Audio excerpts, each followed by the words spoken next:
Auto নিয়েছি, সেই auto নিয়ে আমি যাচ্ছি কামাখ্যাবাড়ি মন্দিরে। বাস ভাড়া আপনার পড়তে পারে 70 থেকে 80 টাকা কিংবা 100 টাকা। এরপর আমি যখন হালুয়াঘাট থেকে নেমেছি, তারপর অটো ভাড়া 30 টাকা করে নিয়েছে। খুব সহজে আপনারা চাইলে এই মন্দিরে প্রবেশ করতে পারেন। ছোট দুইটি শব্দ কামরূপ কামাখ্যা, এই দুটো নামের মধ্যে লুকিয়ে আছে বিশাল রহস্য। আর সেই রহস্য জানার জন্য আজকে আমি এসেছি কামরূপ কামাখ্যা মন্দিরে। এখন আমি ভিতরে প্রবেশ করব, আর এই ভিডিওটা অবশ্যই আপনারা দেখবেন এই ভিডিওতে। আমার সাথে আছে একজন দর্শক।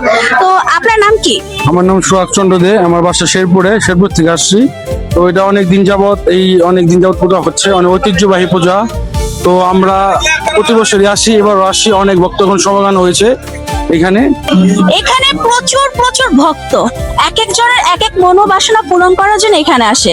আর এইখানে শুধু হিন্দু আর মুসলমান নয়, সবাই এখানে আসতে পারে। বিশ্বাস না হয় আপনি নিজে এটা মানে আজকে আসছেন, আপনি নামাজ পড়ে যান, আপনি যেই ধর্মেরই হন না কেন, হ্যাঁ, আপনি নিজে পরবর্তীতে বলতে পারবেন আমার মধ্যে যে মায়ের মতো লোক আমরা আসার লোক।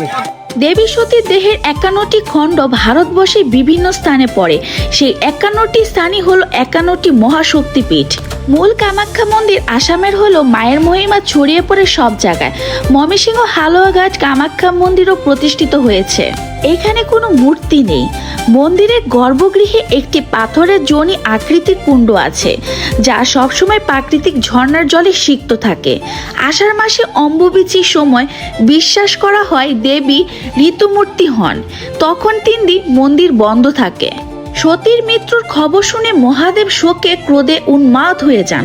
সতীর দেহ কাঁধে নিয়ে তিনি প্রলয় নৃত্য শুরু করেন। মহাদেবের তাণ্ডবের সৃষ্টি ধ্বংসের দিকে শুরু হতে থাকে।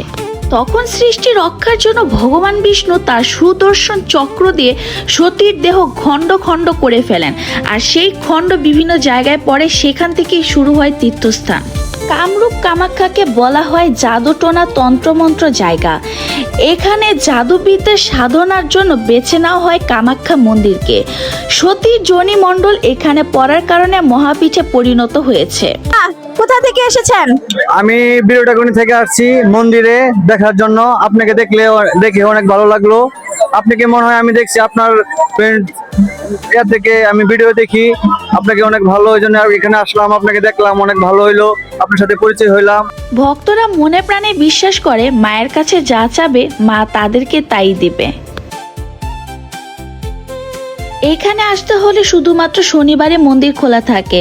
আমার ভিডিওটি যদি আপনাদেরকে ভালো লাগে তাহলে অবশ্যই আমার ভিডিওটি শেয়ার করে দিবেন, লাইক কমেন্ট ফলো করবেন।